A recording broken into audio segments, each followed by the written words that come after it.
तुमच्यासारख्या प्रेक्षकांचे मनापासून आभार, कारण की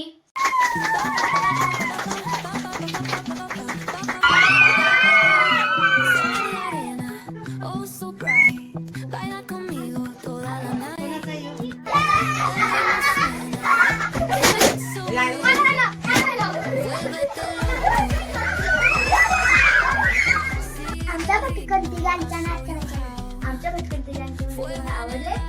आमच्या भटकंतीगांमध्ये सगळे व्हिडिओ खूप छान झालेले आहेत. मला तर खूप आवडले. मी त्यांना कमेंट करते, लाईक करते आणि सबस्क्राईब पण करते. आमच्या भटकंतीगां YouTube चॅनल मध्ये 1000 सबस्क्राईब पूर्ण झाले आहे. आपल्या भटकंतीगां YouTube चॅनल मध्ये हाडाला पुढे मला तर खूप आवडले.